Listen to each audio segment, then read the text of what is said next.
Welcome back, everybody, for another deep dive. This time we're going to be looking at COP29. COP29. That's right. Yeah. In Baku, Azerbaijan. So this one, it felt like, really had a focus on climate finance. Yeah, for sure. This was a big one for that. Yeah, and specifically this new climate finance deal that they came out with. Yes, the big $300 billion pledge. Yeah, I saw the 300 billions. So is that A lot of money. Is it enough? Yeah, that's the question, isn't it? Is it enough? Yeah, because I saw a lot of people saying this is a huge breakthrough, historic, But then other people are like, this is nothing. It's not going to do anything. So I guess that's what we're here to kind of... Well, that's what we're here to unpack today. Yeah. Exactly. What does this deal actually mean? What's in it? Yeah.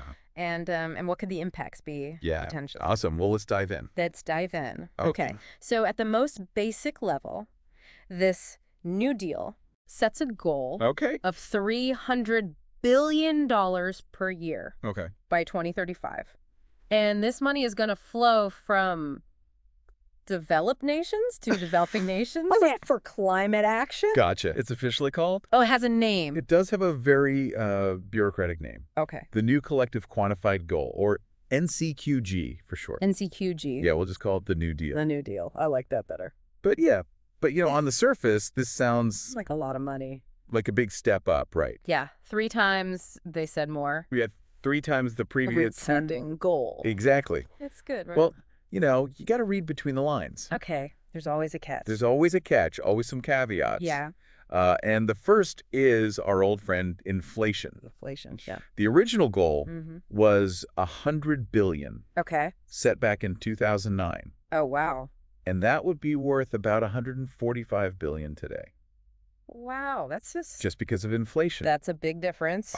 It is. It is. So the big question is, does this new deal? Does this $300 billion, does that account for future inflation? Yeah, because that's going to be another, 12, 13 years? Over a decade, yeah. Yeah. Yeah, and if not, it's going to be worth a lot less. Right. I mean, just to give you an example. Okay. If we just assume a modest 2% inflation per year. Yeah. That $300 billion in 2035 is going to have the same buying power as $222 billion in today's dollars. Wow. That's a big chunk. A big chunk of change that's disappearing. It's like it just just because everything's going to cost more in the future. Right. Everything's more expensive now than it was a year ago. Exactly. And that's one reason why we're seeing such a range of reactions. Yeah. I mean, some people are saying breakthrough. Historic. Yeah. Mukhtar Babayev, he was the president of COP29. Okay. He said, "This is a signal to the world."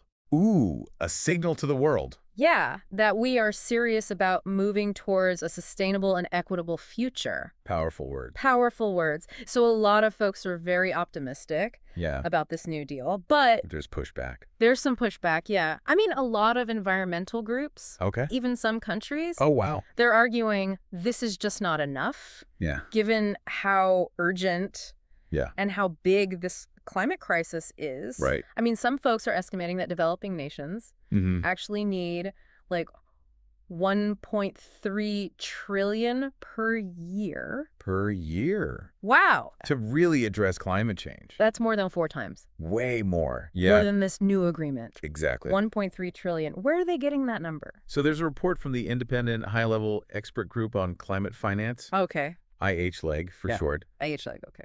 They estimate that developing countries need like 2.4 trillion in total. Okay. By 2030. Okay. For climate-related investments. And this includes everything. Everything. Like renewable energy infrastructure, adapting to rising sea levels, protecting communities and ecosystems. Yeah, makes sense. So, So even without accounting for inflation, this new deal it's not enough. Falls short. It's not even close. Yeah, it's not even close to what some experts say is needed. Right. And I guess I'm curious, like, why is there such a big discrepancy between those numbers? Well, one key difference is how these different groups define climate finance. What do they include in their calculations? So the $300 billion Yeah. That figure really focuses on public funding from developed nations. So like government money. Government money. Right. Whereas the IH-Leg report, that takes a much broader approach. So they're including investments from various sources. Like private companies? Private companies. Right. Philanthropic organizations, and even domestic spending.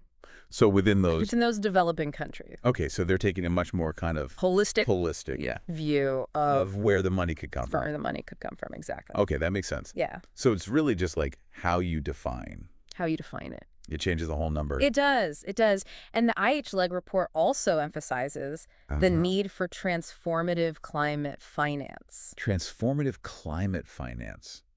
What does that even mean? So it's about moving beyond just traditional aid models. Okay. It's about making investments that create systemic change across whole economies. So not just giving handouts. Right. It's about really fundamentally changing the way things work. I like that. To address this climate crisis. Okay, so we've got this agreement, but there's a lot of debate about whether it goes far enough. Exactly. What else should we know? Well, one element about this deal that I think is really interesting is carbon markets. Okay, I've heard of carbon markets. I've heard of carbon credits. This is where countries can buy and sell. Oh, they can trade them. Yeah, trade these carbon credits to meet their emissions targets. Okay. So the idea is this creates like a financial incentive to cut emissions, and it could bring in a lot of private capital. Oh, so private companies could get involved? Exactly, exactly. And the press release from COP29, they're predicting that carbon markets could reach $1 trillion per year. $1 trillion? Per year by 2050.